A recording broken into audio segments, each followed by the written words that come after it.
3 hours later. Na sumasakit yung siko at paa. Samantalang si Jamal Murray hindi naglaro dahil hindi Lakers yung kalaban.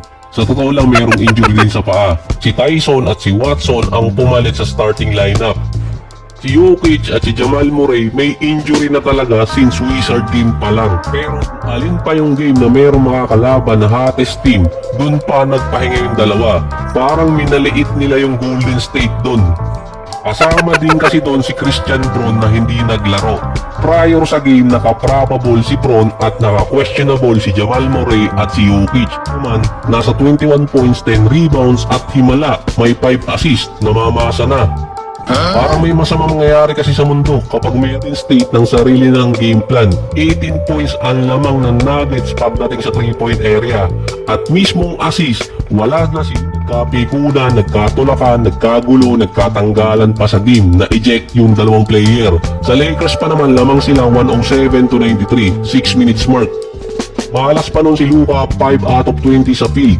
10 out of 30 naman siya sa free throw area. Nakakakuha na siya ng foul, may utos ata. Nasa 21 points, 14 assists at 9 rebounds. Si Austin Reeves naman naka 30.7 rebounds at 6 assists. Nag-a-average si Reeves ngayon ng 29.6 rebounds at 8 assists kapag wala si LeBron sa lineup. Kailangan kasing galingan ni Reeves kasi kung pangit ang laro niya na wala si LeBron tapos bumalik baka ma-trade siya. Base kasi kay Reeves, nakukuha niya kasi na makapuntos, ibigay kay Luka, dino-double team siya. Pero nung last game nila versus Nuggets, walang Luka at walang LeBron nun, siya ang bumubuhat dito sa Lakers.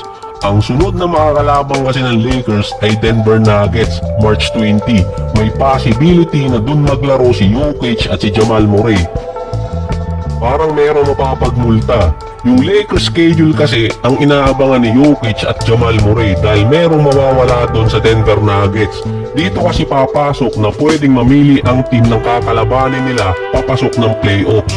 Kung ang Nuggets ay natalo sa Golden State, papatak pa rin sila ng number 3 at number 6 naman ng Golden State.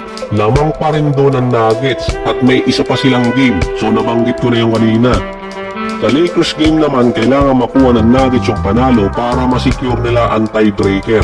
Kapag ang Lakers ang nanalo, tatabla ang regular season series nila kontra Nuggets. At dahil ang Lakers ang number 1 sa Pacific Division, makukuha nila yung tiebreaker kontra Denver.